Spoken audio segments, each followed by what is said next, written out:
ബിസ്മില്ലാ അൽഹംദുലില്ലാ അസ്സലാത്തു വസ്സലാമു അലാ റസൂലില്ലാഹി സ്വല്ലല്ലാഹു അലൈഹി വസല്ലം. റബ്ബിശ്റഹ് ലി സ്വദ്രി വയസ്സിർ ലി അംരി വഹ്ലുൽ ഉഖ്ദതം മിൻ ലിസാനി യഫ്ഖഹു ഖൗലി. അസ്സലാമു അലൈക്കും വറഹ്മത്തുള്ളാഹി വബറകാതുഹു. ഇൻഷാ അല്ലാഹ് ഇന്ന് പരിശുദ്ധ ഖുർആനിലെ 53-ാമത്തെ പേജാണ് നമ്മൾ അർത്ഥവും ആശയവും മനസ്സിലാക്കാൻ ഉദ്ദേശിക്കുന്നത്. സൂറത്തു ആലു ഇമ്രാനിലെ 23 തുടങ്ങി 29 വരെയുള്ള ആയത്തുകളാണ് ഈ പേജിലുള്ളത്. നമ്മൾ തൊട്ട് മുമ്പത്തെ പേജിൽ പറഞ്ഞത് അള്ളാഹുവിൻ്റെ അടുത്ത് സ്വീകാര്യമായ മതം ഇസ്ലാം ആകുന്നു എന്ന് പറഞ്ഞു. ഇനി ഇത് പ്രബോധനം നടത്തുന്ന സമയത്ത് നബി സല്ലല്ലാഹു അലൈഹി വസല്ലമയുടെ അടുത്ത് തർക്കിച്ച് ന്യായവാദം നടത്താൻ വരുന്ന ആളുകളോട് തിരിച്ചെന്ത് പറയാനാണ് അള്ളാഹു പറഞ്ഞത്? ഞാൻ എൻ്റെ മുഖത്തെ അള്ളാഹുവിന് കീഴൊതുങ്ങിയിരിക്കുന്നു, എന്നെ പിൻപറ്റിയവരും കീഴൊതുങ്ങിയിരിക്കുന്നു. ഇനി ഈ വേദക്കാരോടും വേദം നൽകപ്പെട്ടവരോടും അക്ഷരജ്ഞാനമില്ലാത്ത അറബികളും ഈ രണ്ട് കൂട്ടരാണ് അവിടെ ഉള്ളത് അല്ലേ നബി സല്ലല്ലാഹു അലൈഹി വസല്ലമയുടെ കൂടെ. അപ്പോൾ ഇവരോട് രണ്ട് കൂട്ടരോടും നീ ചോദിക്കുക, എന്താണ് നിങ്ങൾ കീഴൊതുങ്ങുന്നുണ്ടോ എന്ന് ചോദിക്കാൻ. ഇനി അവർ കീഴൊതുങ്ങിയാൽ അവർ നേർമാർഗം പ്രാപിച്ചു. ഇനി കീഴൊതുങ്ങിയില്ലെങ്കിൽ നബി സല്ലല്ലാഹു അലൈഹി വസല്ലമയോട് അള്ളാഹു പറയണം, നബിയെ താങ്കൾ വിഷമിക്കേണ്ട, പ്രബോധനം എത്തിക്കൽ മാത്രമാണ് താങ്കളുടെ ബാധ്യതയുള്ളത് എന്നാണ് പറഞ്ഞത്. ഇനി ഇവരിലുള്ള ആളുകൾ എന്താണ് ചെയ്തിരുന്നത്? അള്ളാഹുവിൻ്റെ ആയത്തുകളെ അവിശ്വസിച്ചു, യാതൊരു ന്യായവും ഇല്ലാണ്ട് വരുന്ന പ്രവാചകന്മാരെയൊക്കെ കൊലപ്പെടുത്തുകയും ചെയ്തു. നീതി പറയണ മനുഷ്യന്മാരെ ഇവർ കൊലപ്പെടുത്തിയിരുന്നു. അങ്ങനെയുള്ള ആളുകൾക്ക് വേദനയേറിയ ശിക്ഷയുണ്ട് എന്ന് അള്ളാഹു അവർക്ക് അറിയിച്ചു കൊടുക്കുകയാണ്. ഇനി ഇവർ ഇങ്ങനെയൊക്കെ ചെയ്യുന്ന ആൾക്കാർ ഈ ലോകത്തിൽ ഒരുപാട് നല്ല കാര്യങ്ങളൊക്കെ ചെയ്യുന്നുണ്ടാവും. ആ നല്ല കാര്യങ്ങൾക്കൊന്നും അവർക്ക് പരലോകത്തിൽ ചെല്ലുമ്പോൾ യാതൊരു പ്രതിഫലവും കിട്ടൂല എന്നാണ് നമ്മൾ ലാസ്റ്റ് പറഞ്ഞ് നിർത്തിയത് അല്ലേ. അപ്പോൾ ഇനി പറയണത് വേദക്കാരെ കുറിച്ച് തന്നെയാണ്.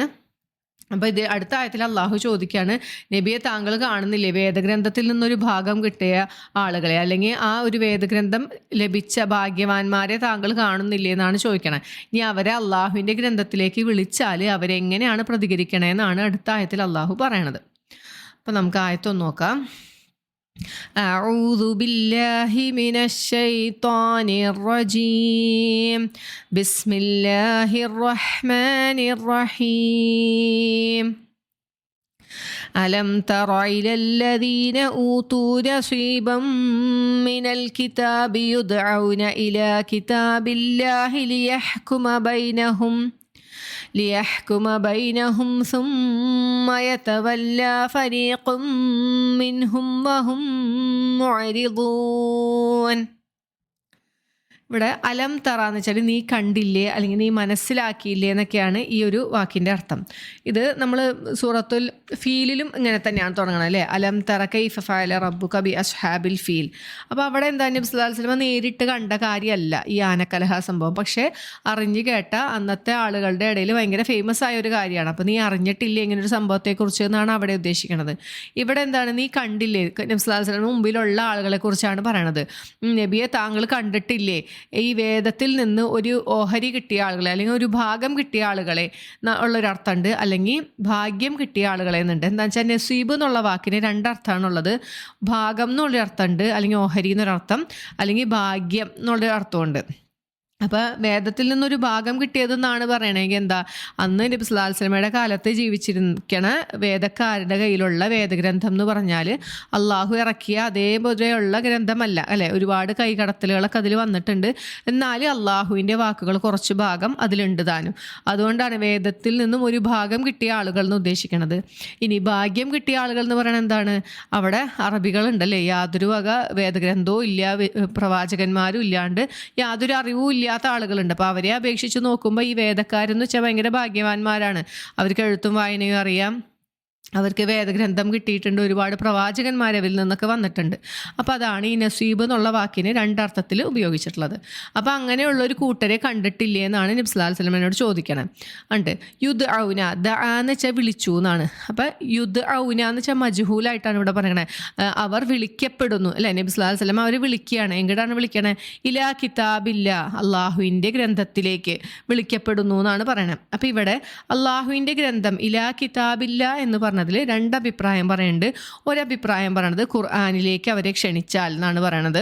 അല്ലെങ്കിൽ വേറൊരു അഭിപ്രായം പറയുന്നത് അവരുടെ കയ്യിലുള്ള വേദഗ്രന്ഥത്തിൻ്റെ ഒറിജിനൽ അള്ളാഹു അവതരിപ്പിച്ച ഇഞ്ചീലിലേക്കും തൗറാത്തിലേക്കും അതിലെ നിയമങ്ങളിലേക്ക് അവരെ വിളിച്ചാൽ അവരെ എന്തിനാണ് വിളിക്കുന്നത്? ലിയഹ്കുമ ബൈനക്കും, ബൈനഹും അവർക്കിടയിൽ വിധി കൽപ്പിക്കാനായി എന്തെങ്കിലും കാര്യത്തിലൊരു തീരുമാനം ഉണ്ടാക്കാൻ വേണ്ടിയിട്ട് നബി സല്ലല്ലാഹു അലൈഹി വസല്ലം പറയാണ്, നിങ്ങളുടെ വേദഗ്രന്ഥം കൊണ്ടുവരൂ, നമുക്ക് അതിലെന്താണ് പറഞ്ഞിരിക്കണേന്ന് വെച്ചാൽ അതുപോലെ ചെയ്യാമെന്ന് പറയുമ്പോൾ അവരെന്താണ് ചെയ്യണേന്നാണ് പറഞ്ഞത്. സുമ്മ, അപ്പോൾ അവരെന്ത് ചെയ്യും, പിന്നെ യതവല്ല, അവർ തിരിഞ്ഞു കളയുന്നു. ഫരീഖും മിൻഹും, ഫരീഖ് എന്ന് വെച്ചാൽ അതിലൊരു വിഭാഗം ആളുകൾ, അതിൽ നിന്നൊരു കൂട്ടര് കുറച്ച് തിരിഞ്ഞു പോകും.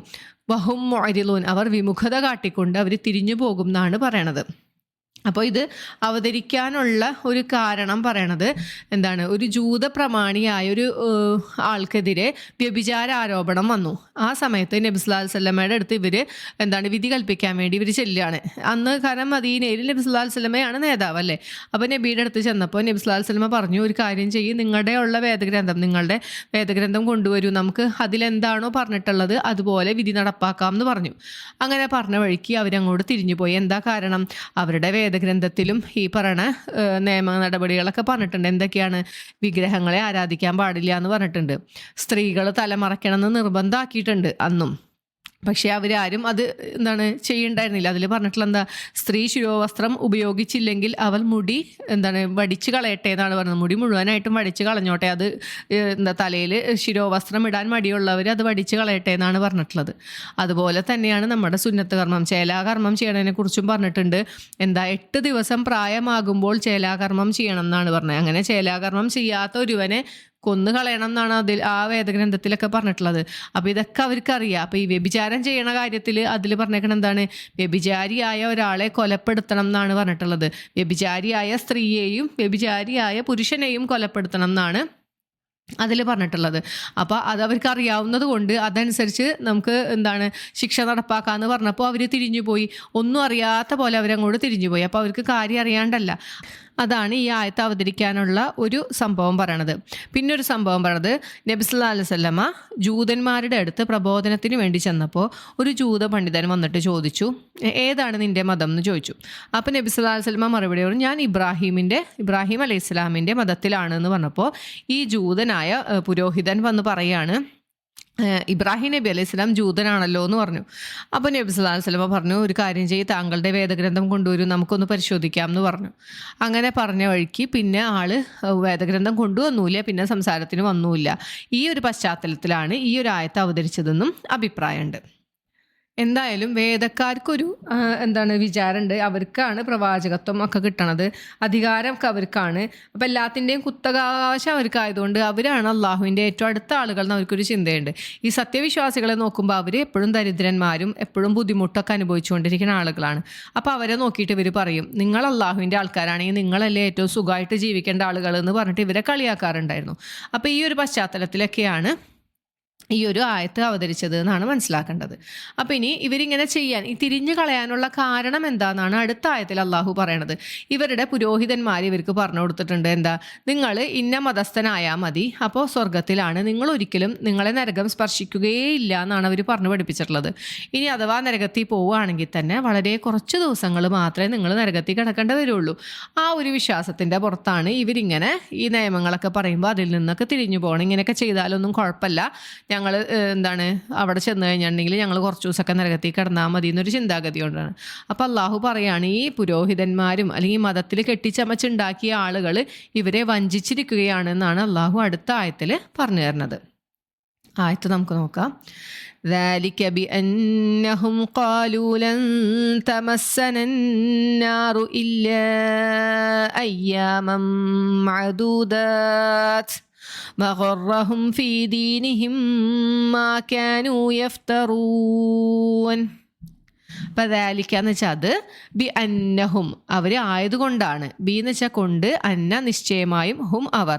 അപ്പം നിശ്ചയമായും അവർ ആയതുകൊണ്ടാണ്, ഖാലു അവർ പറഞ്ഞതുകൊണ്ടാണ്, ലൻ തമസ്സനന്നാർ, ലൻ എന്ന് വെച്ചാൽ ഒരിക്കലുമില്ല, മസ്സ എന്ന് വെച്ചാൽ ബാധിച്ചു, സ്പർശിച്ചു എന്നൊക്കെയാണ്. അപ്പം തമസ്സന ഞങ്ങളെ അത് സ്പർശിക്കുകയേ ഇല്ല, നാറു നരകം. അപ്പം ലൻ തമസ്സന നാറു ഞങ്ങളെ നരകം സ്പർശിക്കുകയില്ല ഇല്ല അയ്യാമൻ കുറച്ച് ദിവസങ്ങളല്ലാതെ. യൗമ് എന്നുള്ളതാണ് ദിവസം, അതിൻ്റെ ആണ് അയ്യാമ്.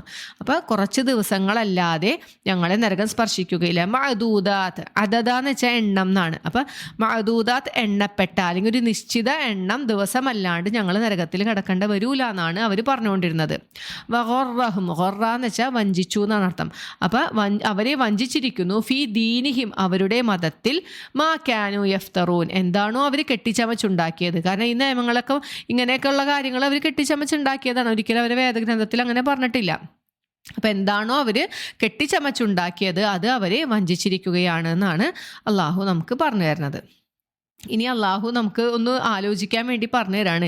ഇനി ഇങ്ങനെയൊക്കെ പറഞ്ഞു നടക്കണ ആളുകളെ അള്ളാഹു ഒരുമിച്ച് കൂട്ടുന്ന ഒരു ദിവസം ഉണ്ടല്ലോ, അന്ന് ഇവരുടെ അവസ്ഥ എന്തായിരിക്കും എന്ന് നമ്മളോട് ചിന്തിക്കാൻ പറയാണ്. അന്നത്തെ ദിവസം അള്ളാഹു ഓരോരുത്തരും എന്താണോ സമ്പാദിച്ചു വെച്ചത് അതിനുള്ള പ്രതിഫലം അള്ളാഹു നൽകും. ഒരാളോടും അനീതി ചെയ്യുകയില്ല എന്ന് അള്ളാഹു പറഞ്ഞു തരാണ്. അടുത്ത ആയത്ത് അതാണ് കേട്ടോ. ഫകൈഫ അപ്പോൾ എങ്ങനെയായിരിക്കും, കൈഫാൻസ് എങ്ങനെ, ഇതാ ജമഅനാഹും നാം അവരെ ഒരുമിച്ച് കൂട്ടിയാൽ. ഇതാന്ന് വെച്ചാൽ ഒരു സന്ദർഭം, അപ്പോൾ ജമഅ എന്ന് വെച്ചാൽ ഒരുമിച്ച് കൂട്ടുക, നാ എന്ന് വെച്ചാൽ നാം, അള്ളാഹുവിനെ പറയണം നാം, ഹും അവരെ, അങ്ങനെ അത്രയായിട്ട് ഡിവൈഡ് ചെയ്യുക. ജമഅ ഹും. അപ്പൊ ഇതാ ജമഅനാഹും നാം അവരെ ഒരുമിച്ച് കൂട്ടിയാൽ ലിയൗമിൻ എന്തിനാണ്, ഒരു ദിവസത്തിലേക്ക്. ലിയൗമിൻ ആ ദിവസത്തിന്റെ പ്രത്യേകത എന്താണ്, ലാ റൈബ ഫീഹ് അതിൽ ഒരു സംശയവും ഇല്ല. അങ്ങനെ ഒരു ദിവസം വരും എന്നുള്ള കാര്യത്തിൽ ഒരാൾക്കൊരു സംശയം വേണ്ട, ഉറപ്പായിട്ടും അങ്ങനെ ഒരു ദിവസം വരും. അന്നത്തെ ദിവസം അവരുടെ അവസ്ഥ എന്തായിരിക്കും ഒരുമിച്ച് കൂട്ടിയാൽ, ഫീഹി അതിൽ ആ ദിവസത്തിൽ, വവുഫിയത് അന്ന് പൂർണ്ണമായി നൽകും, കുല്ലു നഫ്സിൻ ഓരോ ആളുകൾക്കും, കുല്ലുന്ന് ചെല്ല നഫ്സ് ആത്മാവ് മനുഷ്യൻ എന്നൊക്കെ ഓരോ ആളുകൾക്കും അള്ളാഹു പൂർണ്ണമായി നൽകും. മാ കസബത്ത് കസബ എന്ന് വെച്ചാൽ സമ്പാദിച്ചു എന്നാണ് അർത്ഥം. അപ്പം മാ കസബത്ത് എന്താണോ അവർ സമ്പാദിച്ചത്, ഇവിടെ മാടർത്ഥം എന്താണോ അത് എന്നാണ്. അപ്പം അവർ സമ്പാദിച്ചു വെച്ചത് എന്താണോ അതിനുള്ള പ്രതിഫലം അള്ളാഹു നൽകും. വഹും ലാ യുദ്ലമൂൻ വഹും എന്ന് വെച്ചാൽ അവർ, ലാ യുദ്ലമൂൻ അവർ ഒരിക്കലും അനീതി ചെയ്യപ്പെടുകയില്ല എന്നാണ് അള്ളാഹു പറഞ്ഞു തന്നത്. ഇനി അടുത്ത ആയത്ത് നമുക്ക് വളരെ പരിചയമുള്ള ഒരായത്താണ്, ഒരു പ്രാർത്ഥന കൂടിയാണത്. ആയത്ത് നമുക്ക് നോക്കാം. ഖുലില്ലാഹുമ്മ മാലിക്കൽ മുൽക്കി തുഅ്തിൽ മുൽക മൻ തശാഉ വതൻസിഉൽ മുൽക മിമ്മൻ തശാഉ വതുഇസ്സു മൻ തശാഉ വതുദില്ലു മൻ തശാഉ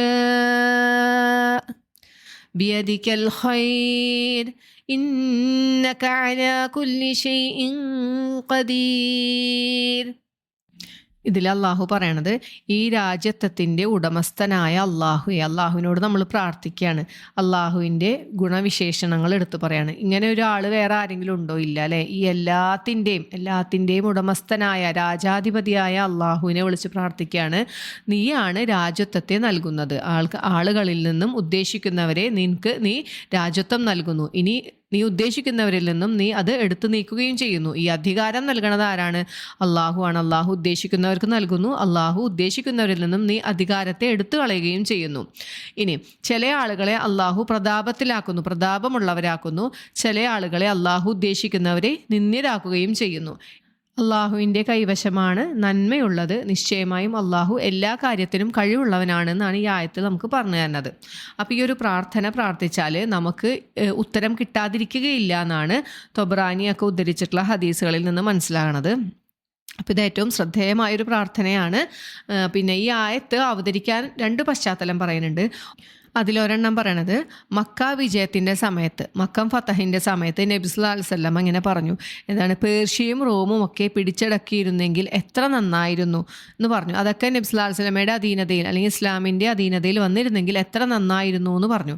അപ്പോൾ ജൂതന്മാരും ക്രിസ്ത്യാനികളും ഒക്കെ കളിയാക്കി, എന്തൊരു വ്യാമോഹമാണത്, ഒരു മക്ക പിടിച്ചടക്കിയപ്പോഴത്തേനും അവരുടെ ഒരു വ്യാമോഹം കണ്ടില്ലേ എന്ന് പറഞ്ഞിട്ട് കളിയാക്കി. ആ ഒരു സമയത്താണ് അള്ളാഹു ഈ ഒരു ആയത്ത് അവതരിപ്പിച്ചത് എന്ന് അഭിപ്രായമുണ്ട്.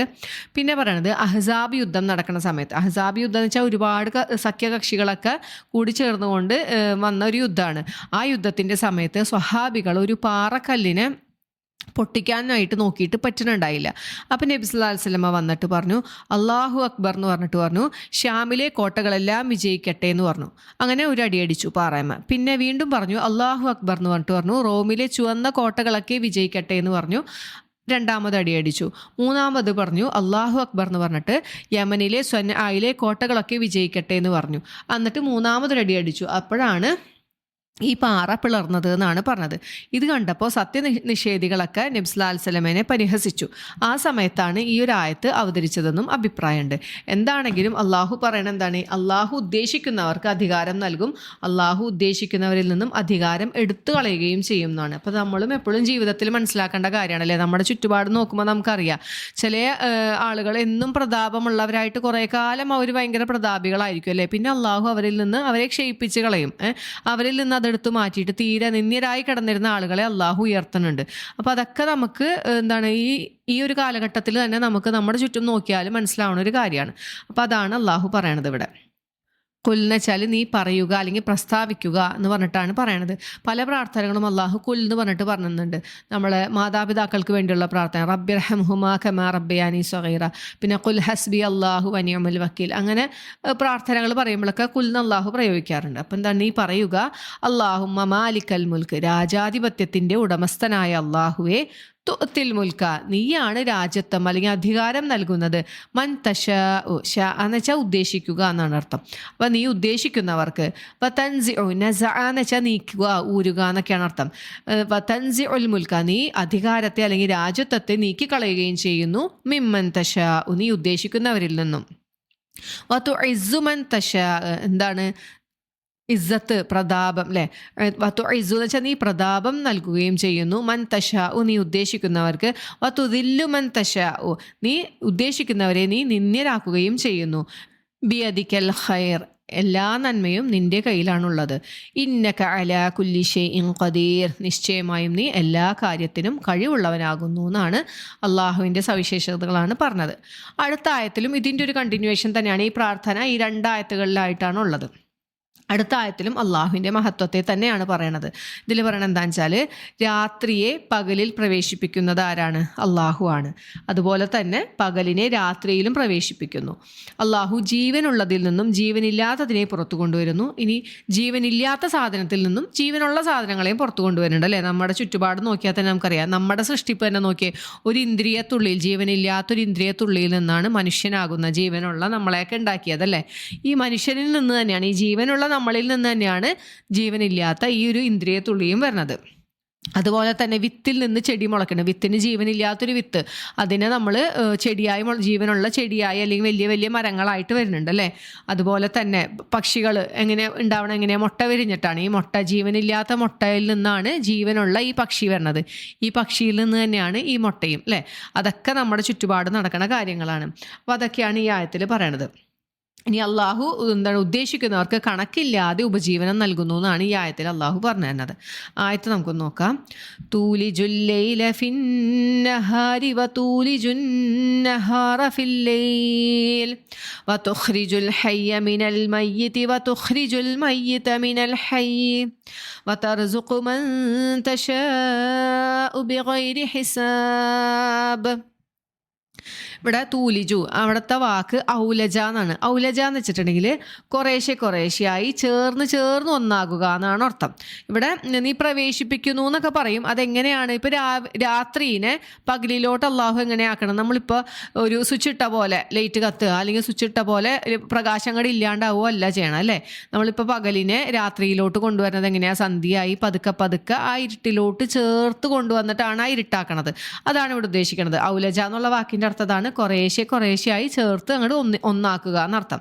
അപ്പൊ തൂലിജുൽ ലൈല, നീ രാത്രിയെ പ്രവേശിപ്പിക്കുന്നു, ഫിന്നഹാർ, പകലിലോട്ട് പ്രവേശിപ്പിക്കുന്നു, വതൂലിജുൻ നഹാറ, അതുപോലെ തന്നെ പകലിനെയും പ്രവേശിപ്പിക്കുന്നു, ഫില്ലൈൽ, രാത്രിയിലേക്ക് പ്രവേശിപ്പിക്കുകയും ചെയ്യുന്നു. വതുഖ്രിജുൽ ഹയ്യ, ഖറജ എന്ന് വെച്ചാൽ പുറത്തു കൊണ്ടുവരിക എന്നാണ്. അപ്പൊ വതുഖ്രിജുൽ ഹയ്യ, ജീവനുള്ളതിനെ പുറത്തു കൊണ്ടുവരുന്നു, മിനൽ മയ്യിത്ത്, നിർജീവമായ ജീവനില്ലാത്തതിൽ നിന്നും ജീവനുള്ളതിനെ പുറത്തു കൊണ്ടുവരുന്നു, വതുഖ്രിജുൽ മയ്യിത്ത, നിർജീവമായതിനെ പുറത്തു കൊണ്ടുവരുന്നു, മിനൽ ഹയ്യ് ജീവനുള്ളതിൽ നിന്നും. വ തർസുഖു മൻ തശാഉ, റസഖ എന്ന് വെച്ചാൽ എന്താണ്? ഉപജീവനം നൽകുന്നു എന്നാണ്. അപ്പം തർസുഖു നീ ഉപജീവനം നൽകുന്നു, മൻ തശാഉ നീ ഉദ്ദേശിക്കുന്ന ആളുകൾക്ക്, ബിഗൈരി ഹിസാബ് യാതൊരു കണക്കും നോക്കാതെയാണ് അള്ളാഹു ഉദ്ദേശിക്കുന്നവർക്ക് ഇഷ്ടം പോലെ അള്ളാഹു നൽകുന്നു എന്നാണ് പറയണത്. അടുത്ത ഒരായത്ത് എന്ന് പറഞ്ഞാൽ യുദ്ധത്തിൻ്റെ അടിസ്ഥാനത്തിൽ യുദ്ധ സാഹചര്യത്തിൽ അവതരിച്ചൊരായത്താണ്. ഒരുപാട് തെറ്റിദ്ധാരണകളും ഒരുപാട് വളച്ചൊടിക്കലുകളും ഉണ്ടായിട്ടുള്ള ഒരു ആയത്താണിത്. എപ്പോഴും നമ്മളെ ഇസ്ലാമിനെ വിമർശിക്കുന്നവർ എടുത്ത് ഉദ്ധരിക്കുന്ന ഒരു ആയത്ത് കൂടിയാണിത്. അപ്പോൾ അത് നമ്മൾ മനസ്സിലാക്കി വെക്കേണ്ടത്, ഈ ഒരു സൂറത്ത് അവതരിച്ചത് നമ്മൾ പറഞ്ഞു ബദർ യുദ്ധത്തിന് ശേഷം ഉഹദ് യുദ്ധം കഴിയണ വരെയുള്ള സമയത്താണ്. അപ്പോൾ യുദ്ധത്തിൻ്റെ നിയമങ്ങളും കാര്യങ്ങളും ഒക്കെയാണ് ഈ സൂറത്തിൽ കൂടുതലും പറയണത്. ഈ ആയത്തിൽ പറയണത് എന്താണെന്ന് വെച്ചാൽ സത്യവിശ്വാസികളെ അല്ലാണ്ട് അവിശ്വാസികളായ ആളുകളെ ഒരിക്കലും ആത്മമിത്രമാക്കി അല്ലെങ്കിൽ രക്ഷാധികാരികളാക്കി വെക്കരുത് എന്നാണ് പറഞ്ഞത്. ഇനി ആരെങ്കിലും അങ്ങനെ ചെയ്താൽ അവന് അള്ളാഹുവിനെ സംബന്ധിച്ച് യാതൊന്നും ഉണ്ടാവില്ല. അതായത് അള്ളാഹുവിൻ്റെ ഒരു പൊരുത്തോ ഒരു സഹായമോ ഒന്നും അവനിൽ ഉണ്ടാവില്ല. ഇനിയൊരു നിർബന്ധിത സാഹചര്യം വരാണ്, ഭയങ്കര അസഹനീയമായ അക്രമങ്ങളും മർദ്ദനങ്ങളൊക്കെ ഉണ്ടാവുന്ന ഒരു സമയത്ത് രക്ഷപ്പെടാൻ വേണ്ടിയിട്ട് വേണമെങ്കിൽ അവരോട് ചെറിയ രീതിയിലുള്ള മൈത്രി ബന്ധം സ്ഥാപിക്കാം എന്നാണ് അള്ളാഹു പറയണത്. പക്ഷെ അതൊരിക്കലും അതിര് കവിഞ്ഞു പോകാൻ പാടില്ല. സത്യവിശ്വാസികളെ അള്ളാഹു താക്കീത് ചെയ്യണത് നിങ്ങൾ ജാഗരൂകരായിരിക്കണം, നിങ്ങൾ തിരിച്ചു ചെല്ലേണ്ടത് അള്ളാഹുവിൻ്റെ അടുത്തേക്കാണെന്നൊക്കെയാണ് പറയണത്. അപ്പോൾ ഈ ഒരു ആയത്ത് മാത്രം എടുത്ത് നോക്കിയാൽ തോന്നും, കണ്ടാ ദേ മുസ്ലിങ്ങൾ പറയണ എന്താണ്, അവിശ്വാസികളായ ആളുകളൊന്നും കൂട്ടുകാരാക്കാൻ പാടില്ല എന്നാണ് പറയണതെന്നൊക്കെ തോന്നും. പക്ഷെ ഒരിക്കലും അങ്ങനെയല്ല പറഞ്ഞത്. കാരണം ഇതെന്ന് വെച്ചിട്ടുണ്ടെങ്കിൽ ഒരു യുദ്ധതന്ത്രം മാത്രമാണ്. അത് ഏതൊരു യുദ്ധത്തിനും എല്ലാവർക്കും അങ്ങനെ തന്നെയല്ലേ. ഇപ്പം നമ്മളെ ആക്രമിക്കാൻ വരുന്ന ആളുകളോട് നമ്മൾ ഒരിക്കലും പോയിട്ട് നമ്മുടെ സീക്രട്സ് പോയി പറഞ്ഞു കൊടുക്കില്ലല്ലോ. അതാണ് അള്ളാഹു പറയണത്. നിങ്ങൾ മറ്റ് അവിശ്വാസികളിൽപ്പെട്ട ഒരാളോട് നിങ്ങൾ ആത്മമിത്രമാക്കി വെച്ചാൽ എന്ത് ചെയ്യും? നമ്മുടെ യുദ്ധതന്ത്രങ്ങളൊക്കെ നമ്മൾ കൈമാറിപ്പോവല്ലേ. അപ്പോൾ പക്ഷെ അത് നിങ്ങൾക്ക് തന്നെ ദോഷം വന്നേക്കാം എന്നാണ് അള്ളാഹു ഇവിടെ പറഞ്ഞു തരുന്നത്. അത് വളരെ കർശനമായ രീതിയിലാണ് അള്ളാഹു ഇവിടെ പറഞ്ഞിട്ടുള്ളത്. എന്തുകൊണ്ടാണെന്ന് വെച്ചാൽ അന്ന് മദീനയിൽ ഉണ്ടായിരുന്ന ഒരുപാട് കപട വിശ്വാസികളുണ്ടായിരുന്നു. പുറമേ അവർ നബി സല്ലല്ലാഹു അലൈഹി വസല്ലമയുടെ കൂടെയാണ് അഭിനയിക്കും, പക്ഷേ അവരുടെ മനസ്സ് മുഴുവൻ മറ്റവരുടെ കൂടെയായിരുന്നു, ആ മുശ്രിക്കുകളുടെ കൂടെയായിരുന്നു. അപ്പോൾ അവരുമായിട്ട് സംഘം ചേർന്നിട്ട് ഇവർ ഉള്ളിൽ നിന്ന് നബി സല്ലല്ലാഹു അലൈഹി വസല്ലമയെ കുത്തിയിട്ടുണ്ടായിരുന്നു. യുദ്ധത്തിൻ്റെ സമയത്ത് തിരിഞ്ഞു പോയിട്ടുണ്ടായിരുന്നു. അങ്ങനെ ഒരുപാട് സംഭവങ്ങൾ ഉണ്ടായിട്ടുണ്ട്. അപ്പോൾ അതിനെയൊക്കെ മുൻനിർത്തിക്കൊണ്ട് അല്ലെങ്കിൽ അതൊക്കെ ഓർമ്മിപ്പിച്ചുകൊണ്ടാണ് അള്ളാഹു ഇവിടെ പറയണത്, നിങ്ങൾ സത്യവിശ്വാസികളോടല്ലാണ്ട് നിങ്ങളുടെ മൈത്രി ബന്ധമൊന്നും പാടില്ല, നിങ്ങളുടെ രഹസ്യങ്ങളൊന്നും പറഞ്ഞു കൊടുക്കരുത് എന്ന് ഒരു യുദ്ധത്തിൻ്റെ തന്ത്രം എന്ന നിലയ്ക്കാണ് ഈ ഒരു ആയത്ത് പറഞ്ഞിട്ടുള്ളത്. അപ്പോൾ അത് നമ്മൾ പ്രത്യേകം മനസ്സിലാക്കണം. ഇവിടെ നമ്മൾ പ്രത്യേകം ഓർത്തിരിക്കേണ്ടത് മറ്റ് മതസ്ഥരോട് അല്ലെങ്കിൽ ഇസ്ലാം സ്വീകരിക്കാത്തവരോട് നമ്മൾ എങ്ങനെ പെരുമാറണം എന്ന് അള്ളാഹു നമുക്ക് പ്രത്യേകം പറഞ്ഞു തരുന്നുണ്ട് അല്ലേ. സൂറത്തു മാഇദയിൽ അള്ളാഹു പറഞ്ഞതാണ്, നിങ്ങൾക്ക് ഒരു കൂട്ടരോട് ശത്രുത ഉണ്ട് എന്ന് വിചാരിച്ചിട്ട് അവരോട് നിങ്ങൾ ഒരിക്കലും അനീതി കാണിക്കരുത് എന്നാണ് അള്ളാഹു നമുക്ക് പറഞ്ഞു തന്നിട്ടുള്ളത്. പിന്നെ അതുപോലെ തന്നെ സൂറത്ത് മുൻതഹിന 8-ാമത്തെ ആയത്തിൽ പറഞ്ഞ എന്താണ്, മതകാര്യത്തിൽ നിങ്ങളോട് യുദ്ധം ചെയ്യാണ്ടിരിക്കുകയും നിങ്ങളുടെ വീടുകളിൽ നിന്ന് നിങ്ങളെ പുറത്താക്കാതിരിക്കുകയും ചെയ്യുന്നവരെ സംബന്ധിച്ച് നിങ്ങൾ അവർക്ക് നന്മ ചെയ്യണം. ഇപ്പം നമ്മുടെ മതത്തിലുള്ള ആളുകളല്ല, നമുക്ക് നമ്മുടെ മതം അനുസരിച്ച് ജീവിക്കാൻ ഒരു കുഴപ്പമില്ല, തടസ്സം നിൽക്കാണ്ട് യുദ്ധത്തിന് വരാണ്ടിരിക്കുന്ന ആളുകളും പിന്നെ നിങ്ങളുടെ വീടുകളിൽ നിന്ന് നിങ്ങളെ പുറത്താക്കാണ്ടിരിക്കുകയും ചെയ്യുന്ന ആളുകൾക്ക് നിങ്ങൾ അങ്ങോട്ട് നന്മ ചെയ്യണം എന്നാണ് പറഞ്ഞത്.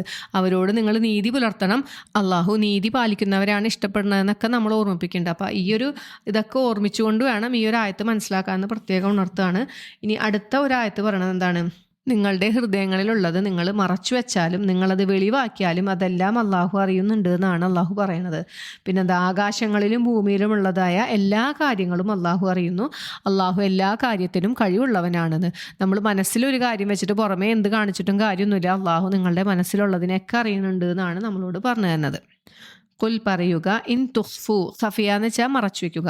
അപ്പം നിങ്ങൾ മറച്ചു വെച്ചാൽ, മാഫി സുദൂരിക്കും നിങ്ങളുടെ ഹൃദയങ്ങളിലുള്ളത്, സ്വദർ ഹൃദയം, സുദൂർ ഹൃദയങ്ങൾ. അപ്പം മാന്ന് വെച്ചാൽ ഇവിടെ യാതൊന്ന്, നിങ്ങളുടെ ഹൃദയങ്ങളിൽ എന്താണോ ഉള്ളത് അതിനെ നിങ്ങൾ മറച്ചു വെച്ചാലും, ഔ അല്ലെങ്കിൽ തുബുദൂഹു അല്ലെങ്കിൽ നിങ്ങളത് വെളിവാക്കിയാലും, യഅലമുഹുല്ലാ അള്ളാഹു അത് അറിയുന്നു, വയഅലമു അവൻ അറിയുകയും ചെയ്യുന്നു, മാ ഫിസ്സമാവാതി വമാ ഫിൽ അർള് ആകാശങ്ങളിലും ഭൂമിയിലുമുള്ളതും അവൻ അറിയുന്നു, വല്ലാഹു അലാ കുല്ലി ഷൈഇൻ ഖദീർ അള്ളാഹു എല്ലാ കാര്യത്തെക്കുറിച്ചും അറിവുള്ളവനാകുന്നു എന്നാണ് ഈ ആയത്തിൽ പറയണത്. അപ്പം ഇത്രയേ ഉള്ളൂ ഈ ഒരു പേജിൽ.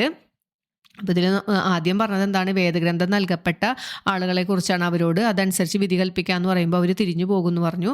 അപ്പോൾ അവർ തിരിഞ്ഞു പോകാനുള്ള കാരണം എന്താണ്, അവരുടെ പുരോഹിതന്മാർ പഠിപ്പിച്ചു വെച്ചേക്കണം എന്താ, നിങ്ങൾ വളരെ കുറച്ച് ദിവസം നരകത്തിൽ കിടക്കേണ്ട വന്നാൽ തന്നെ കിടക്കുള്ളൂ, അല്ലെങ്കിൽ നിങ്ങളെ നരകം സ്പർശിക്കുക തന്നെ ഇല്ല എന്നാണ് അവർ പറഞ്ഞ് പഠിപ്പിച്ചു വെച്ചേക്കണം. അപ്പോൾ അവരത് വിശ്വസിച്ച് അതിൽ വഞ്ചിതരായിക്കൊണ്ടാണ് ഇവരിങ്ങനെയൊക്കെ പെരുമാറുന്നതെന്നാണ് അള്ളാഹു പറഞ്ഞു തന്നത്. ഇനി അള്ളാഹു നമ്മൾക്ക് ചിന്തിക്കാൻ വേണ്ടി പറയുകയാണെങ്കിൽ ഇവരെയൊക്കെ ഞാൻ ഒരുമിച്ച് കൂട്ടുന്ന ഒരു ദിവസമുണ്ട്, അങ്ങനെ ഒരു ദിവസത്തിൽ യാതൊരു സംശയവും ഇല്ല, അങ്ങനെ ഒരു ദിവസം വരാനുണ്ട്. ആ ദിവസം എന്തായിരിക്കും അവരുടെ അവസ്ഥ എന്നാണ് അള്ളാഹു പറയണത്. അന്ന് ഓരോ ആളുകളും എന്താണോ സമ്പാദിച്ചു വെച്ചത്, നമുക്ക് വേണ്ടി എന്താണോ നമ്മൾ ചെയ്തത്, അതിനുള്ള പ്രതിഫലം നമുക്ക് അവിടെ കിട്ടുള്ളൂ. ഒരാളും ഒരു തരത്തിലും അനീതി ചെയ്യപ്പെടുകയില്ല എന്ന് അള്ളാഹു നമ്മൾ ഓർമ്മിപ്പിക്കുകയാണ്. പിന്നെ രണ്ടാമത് ഏറ്റവും ശ്രേഷ്ഠമായ പ്രാർത്ഥനയാണ്, അതെല്ലാവരും അത് പഠിക്കണം, അത് ജീവിതത്തിൽ പ്രാവർത്തികമാക്കുകയും വേണം, ഞാൻ ഉൾപ്പെടെ. അപ്പോൾ അതിൻ്റെ അർത്ഥം മനസ്സിലാക്കിക്കൊണ്ട് തന്നെ അത് പാരായണം ചെയ്യാൻ ശ്രമിക്കുക. അടുത്തൊരായത്ത് എന്ന് പറയുന്നത് യുദ്ധതന്ത്രമായിരുന്നു. അപ്പോൾ അത് നമ്മൾ പ്രത്യേകം മനസ്സിലാക്കുക. യുദ്ധത്തിൻ്റെ സമയത്ത് അള്ളാഹു അവതരിപ്പിച്ച ഒരായത്താണ്. അപ്പോൾ അതിൽ നമ്മൾ പറഞ്ഞു നിങ്ങൾ സൂക്ഷ്മത കാണിക്കണം എന്ന് പറഞ്ഞു അല്ലേ, മിൻഹും തുക എന്ന് പറയുന്നുണ്ട്. അതിനെക്കുറിച്ചിട്ട് ഇബ്നു അബ്ബാസ് റളിയല്ലാഹു അൻഹു ഉദ്ധരിച്ചൊരു ഹദീസ് ഉണ്ട്. പ്രവൃത്തി കൊണ്ടല്ല സൂക്ഷ്മത, നാവ് കൊണ്ട് മാത്രമാണ് സൂക്ഷ്മത. അതായത് സംസാരത്തിലും പെരുമാറ്റത്തിലും സ്നേഹം പ്രകടിപ്പിക്കുക എന്നല്ലാതെ ഒരിക്കലും ഹൃദയം ഇണങ്ങിക്കൊണ്ട് ഒരു സ്നേഹമോ സ്നേഹബന്ധത്തിനോ അടിസ്ഥാനമുള്ള ഒരു പ്രവർത്തനങ്ങളും നിങ്ങളിൽ നിന്ന് ഉണ്ടാവാൻ പാടില്ല. ശത്രുക്കളോട് നിങ്ങൾക്ക് അങ്ങനെ ഹൃദയം അടുത്തുകൊണ്ടൊരു പ്രവർത്തനം ഉണ്ടാകാൻ പാടില്ല എന്നാണ് പറയണത്. ഇനിയൊരു ഗത്യന്തരമില്ലാത്തൊരു ഘട്ടത്തിൽ ഹൃദയത്തിൽ സത്യവിശ്വാസം ഒളിപ്പിച്ചുകൊണ്ട് കുഫറിൻ്റെ വല്ല വാക്കും പറയേണ്ടി വന്നാൽ അതിന് വിരോധമില്ല എന്നാണ്. അങ്ങനെ ഒരു സാഹചര്യം ഉണ്ടാവുകയാണ്, നമ്മുടെ വിശ്വാസം അനുസരിച്ച് ജീവിക്കാനായിട്ട് സാധിക്കാത്തൊരവസരത്തിൽ എന്താണ് കുഫറിൻ്റെ വാക്കുകൾ പറയാൻ പറഞ്ഞാൽ നമുക്ക് അവിടെ ഒരു നിവൃത്തി ഇല്ലാത്തൊരവസരത്തിൽ നമ്മൾ ആ സത്യവിശ്വാസത്തിനെ മനസ്സിൽ ഒളിപ്പിച്ചുകൊണ്ട് കുഫറിൻ്റെ വാക്കുകൾ ഉച്ചരിക്കേണ്ടി വന്നാൽ അതിന് വിരോധമില്ല എന്നാണ് പറഞ്ഞത്. പക്ഷേ എപ്പോഴും നമ്മളെന്താണ് സത്യവിശ്വാസത്തിൽ തന്നെ അടിയുറച്ചു നിന്ന് അതിൻ്റെ പേരിൽ എന്ത് തന്നെ സഹിക്കേണ്ട വന്നാലും അത് സഹിക്കാൻ നമ്മൾ തയ്യാറായി. ഇനി അങ്ങനെ നമ്മൾ അവർ വധിക്കുകയാണെങ്കിൽ തന്നെ അത് നമ്മൾ ഷഹീദാവുകയാണ് ചെയ്യണത്. അപ്പോൾ ആ കാര്യം നമ്മൾ മനസ്സിലാക്കുക. പിന്നെ പറഞ്ഞത് എന്താണ്, നിങ്ങളുടെ ഹൃദയങ്ങളിൽ നിങ്ങൾ എന്തൊക്കെ തന്നെ ഒളിപ്പിച്ചു വെച്ചാലും നിങ്ങളത് വെളിവാക്കിയാലും അത് അള്ളാഹു അറിയുന്നല്ലേ. നമ്മുടെ ഉള്ളിൽ വിശ്വാസമുണ്ടോ ഇല്ലേ എന്നുള്ളതൊക്കെ അള്ളാഹ്ക്ക് അറിയുന്നുണ്ട്. ആകാശഭൂമികളിലുള്ള കാര്യങ്ങളെല്ലാം അള്ളാഹു അറിയുന്നു. അള്ളാഹു എല്ലാ കാര്യത്തിനും കഴിവുള്ളവനാണ് എന്നാണ് ഈ ഒരു ആയത്തിൽ പറഞ്ഞ് അവസാനിപ്പിക്കണത്. അപ്പോൾ ഇത്രയേ ഉള്ളൂ ഈ ഒരു പേജിൽ. അപ്പോൾ നമുക്കിവിടെ നിർത്താം. അടുത്തൊരു ഓഡിയോയിൽ നോക്കാം ഇൻഷാ അല്ലാഹ്. സുബ്ഹാനക അല്ലാഹുമ്മ വബിഹംദിക അഷ്ഹദു അൻ ലാ ഇലാഹ ഇല്ലാ അൻത അസ്തഗ്ഫിറുക വഅതൂബു ഇലൈക്. അസ്സലാമു അലൈക്കും വറഹ്മത്തുള്ളാഹി വബറകാതുഹു.